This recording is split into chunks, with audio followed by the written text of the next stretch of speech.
ভারতে যতগুলো নাস্তিক বসে আছে আপনি চিন্তা করুন। আমি চ্যালেঞ্জ ছুড়ে বললাম, এই ভারতে 30 কোটি মুসলমান আছে, এই ভারতের থেকে বাংলাদেশে মাত্র 11 কোটি মুসলমান। কত বললাম?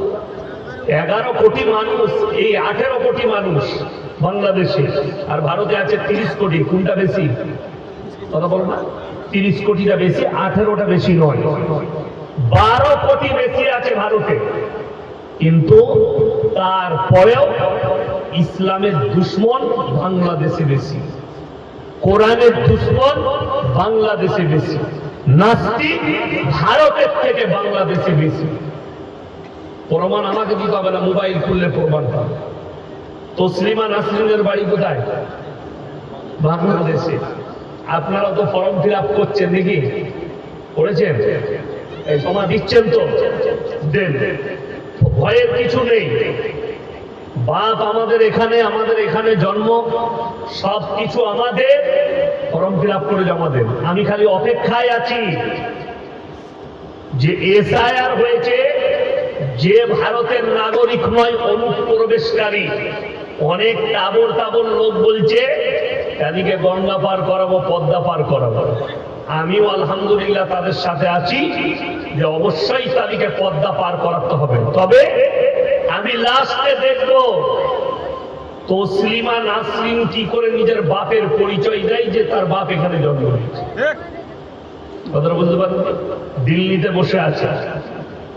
আমি চ্যালেঞ্জ ছুড়লাম যে যদি তসলিমা নাসরিন হালালের সন্তান হয়, আর ভারতে যতগুলো নাস্তিক, তসলিমা নাসরিন, আসাদ নূর, নাজিয়া ইলাই খান, এরা যদি বাপের আওলাদ হয়, হালালের সন্তান হয়, কোরআনকে গাল দিচ্ছে, মুহাম্মদ সাল্লাল্লাহু আলাইহি ওয়াসাল্লামকে গাল দিচ্ছে, দাড়িকে, টুপিকে গাল দিচ্ছে, একবার খালি হিন্দু ধর্মকে গাল দিয়ে দেখা, শিখ ধর্মকে গাল দিয়ে দেখা, পাঞ্জাবিকে গাল দিয়ে দেখা, খ্রিস্টানকে গাল দিয়ে দেখা, পাছাই লাথি মেরে গঙ্গা পার করাবে না। ঠিক বললাম না? কিন্তু কোরআনকে গালি দেওয়া খুব সহজ, আল্লাহকে গালি দেওয়া খুব সহজ, দাড়ি আর টুপিকে গালি দেওয়া খুব সহজ। গালি দাও। আমি তো খালি শেষকালে দেখবো যে এসআইআর অনুপ্রবেশকারীকে তাড়ানো হবে, ডিটেনশন ক্যাম্পে ভরা হবে, তসলিমা নাসরিনকেও তাড়াতে হবে যদি না দিতে পারে। আর একটা গুরুত্বপূর্ণ মেহমান গত বছরে পালিয়ে এসছে আমার দেশে, আমি তার লেগেও অপেক্ষা করছি, সে কি করে জন্ম পরিচয় দিবে। আমি নাম করবো না, সমঝদারোকে নেই সারা কাফি। যারা বুদ্ধিমান হবে তারা আমার ভাষা বুঝে যাবেন আমি কাকে ইশারা করছি। আমি দেখবো লাস্টে এসআইআর করে তারা কি করে থাকে। আমাকে তাড়াবে, আমাদিকে তাড়িয়ে দেবে যেখানে আমার দাদু জন্ম নিয়েছি। আমাকে আমার আব্বাজি বয়স হয়েছে, তো আমি বলছিলাম যে আপনার ফর্মটা ফিল আপ করতে হবে, আধার কার্ডটা দেন তো একবার আপনার, আমার ওই ইসে লাগবে ফর্মে। বলছে আমাদিকে তাড়াবে না। কেন বলবো? বলছে জানিস আমাদের যে গ্রাম, আজ থেকে যখন পানাগড় যেটা মিলিটারি বেস আছে, ওই মিলিটারি বেসটা যখন তৈরি করা হয় 40টা গ্রাম তুলে দেওয়া হয়েছিল। 40টা মিলিটারি বেসে, যেটা পানাগড়ে আছে, ভারতের ক নম্বরে আছে মিলিটারি ক্যাম্পটা, আমার বাড়ির কাছে একদম পানাগড়। তো ওখানে 40টা গ্রামকে তোলা হয়েছিল। আমার আব্বাজি বলে এখনো পর্যন্ত আমার দাদুদের সব জায়গা আছে ওখানে, আমাদেরকে তাকিয়ে দিবে। আমি দেখলাম বাড়িতে একটা 1969 সালের একটা দলিল আছে আমার দাদু।